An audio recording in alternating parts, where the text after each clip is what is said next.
Oi gente, tudo bem? Eu sou Glaucia do canal Estante Indiscreta e eu venho conversar com vocês a respeito de um livro que eu li, que foi uma das melhores leituras que eu já fiz e foi uma preciosidade que eu tive o prazer de encontrar na biblioteca da minha cidade.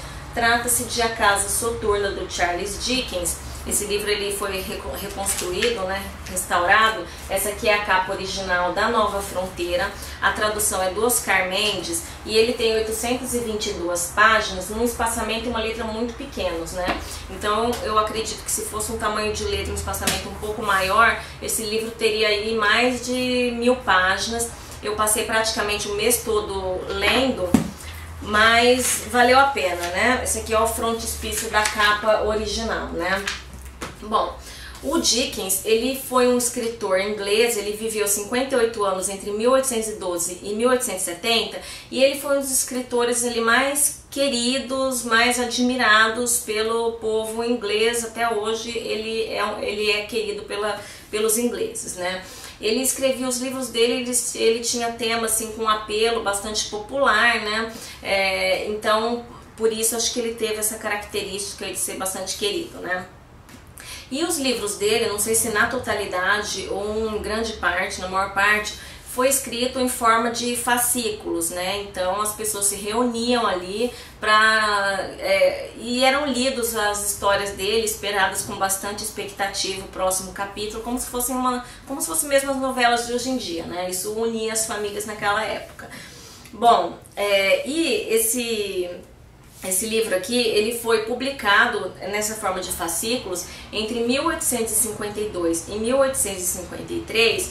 E sobre o que vai falar? Eu acredito que esse livro aqui, ele tem um pouco, acredito não, tem, pelo que eu li, bastante coisa da vivência do Dickens, porque ele no seu início de vida, ele começou trabalhando como taquígrafo num tribunal, trabalhou num escritório de advocacia. Então ele viu bastante coisa. Na obra dele a gente sempre vê assim, muita crítica ao sistema judicial, à figura dos advogados, dos juízes, Então ele teve uma vivência trabalhando num tribunal. E esse livro aqui, A Casa Soturna, ele vai falar sobre um processo judicial que se chama Jarndyce e Jarndyce, que está rolando ali há várias gerações. Já virou uma espécie de monumento ao sistema judicial. Ali no meio jurídico ele é uma espécie de lenda, uma espécie de piada, porque é um caso que realmente simplesmente não se resolve.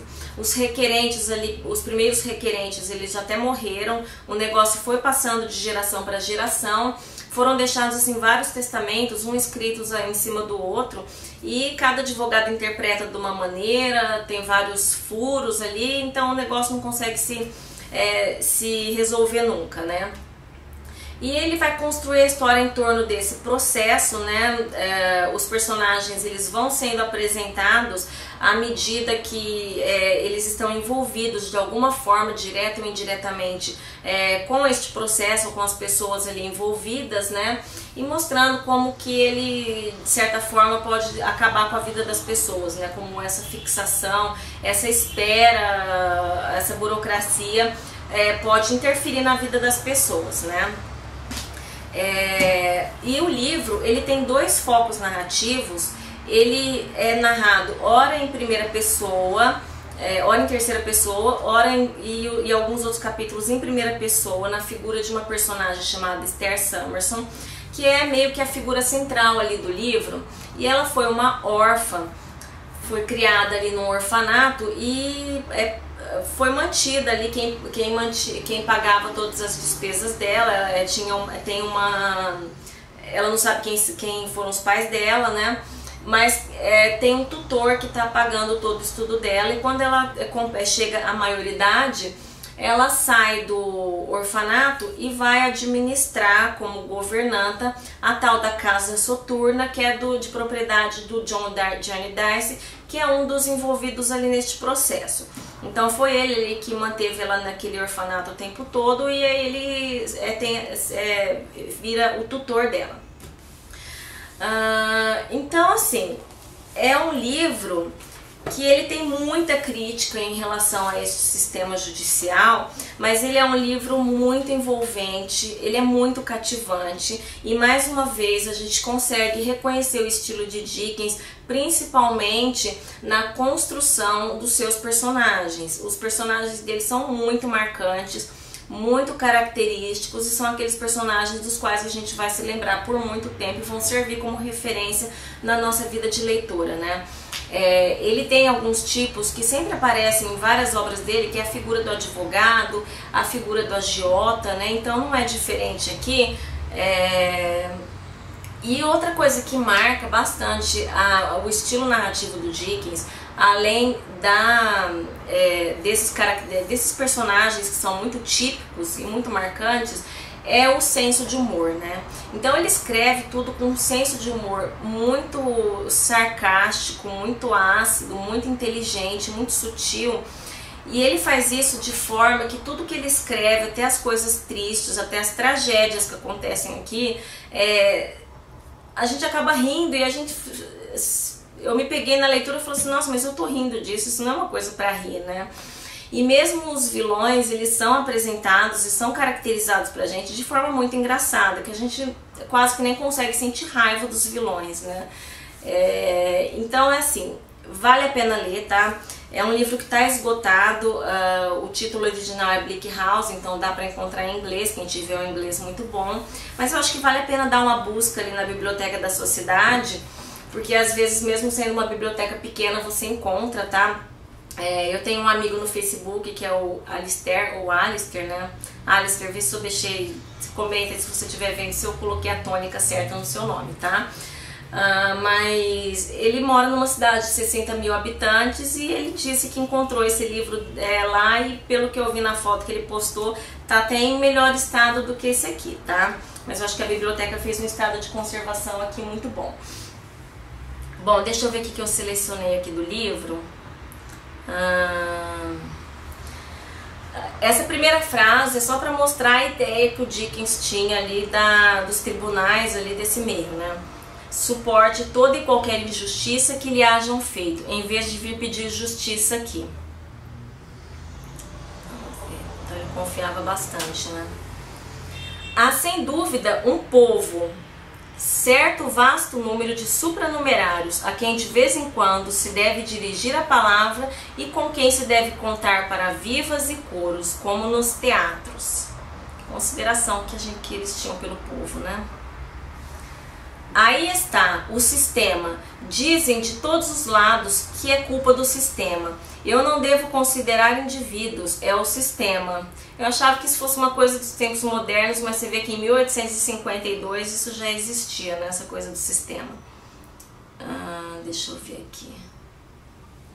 Isso aqui é uma frase de um dos grandes vilões do livro, que é o Sr.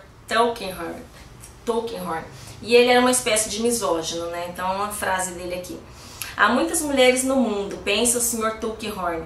Muitas. Estão no fundo de tudo quanto anda desordenado no mundo, se bem que, por causa disso mesmo, proporcionam trabalho aos advogados. Só mais uma aqui, só para mostrar um pouco o senso de humor do Dickens. Esse trecho eu tirei dos capítulos mais engraçados, que é quando ele descreve a família Smallweed, que é o Sr. Smallweed, também um dos grandes vilões ali da história, que é uma espécie de agiota, mas assim, ele descreve com tanto humor que eu não consegui nem ficar com raiva dele, né, no livro. Tem havido apenas uma criança em várias gerações da família Smallweed. Velhinhos e velhinhas tem havido, mas nenhuma criança, até que a avó do Sr. Smallweed, ainda viva, ficou de miolo mole e passou pela primeira vez ao estado pueril, com graças tão infantis como falta total da observação, da memória, da compreensão e do interesse, a avó do Sr. Smallwood tem indubitavelmente ilustrado a família. Então a forma ali que ele encontrou de dizer que ela estava demente, né? Estava demenciada. Então muito bom, tá? 5 estrelas e favorito. Depois eu fui assistir a série, né? Quem realmente não tiver acesso à leitura, então tem a série ali da BBC, tá? Ela é dividida em três DVDs com 15 episódios no total, dá um total de 8 horas e meia. Então essa é uma das personagens, né? Que é uma nobre da história. Ela é aquela Gillian Anderson do Arquivo X. Esse é o advogado, o Sr. Tulkinghorn, e essa é a Esther Summerson, né, que é uma das figuras centrais ali da história. Bom, eu comecei assistindo, eu terminei a leitura e logo em seguida eu já comecei a assistir ao DVD aqui, a série, e eu confesso que no começo eu não estava gostando muito, porque estava estragando um pouco a sensação que eu estava tendo com o livro. Assim, o livro está muito bem caracterizado aqui, porque os livros do Dickens, eles são muito lineares, tá? Eles não são difíceis de adaptar, as histórias elas são muito boas, muito envolventes. Ele fecha tudo direitinho, como novela mesmo, né? Que vai dando o desfecho de cada personagem ali no final. Só que ele tirou uma coisa que eu acho que é vital na obra do Dickens, que ele transforma qualquer história, por mais medíocre que seja, que é o senso de humor dele.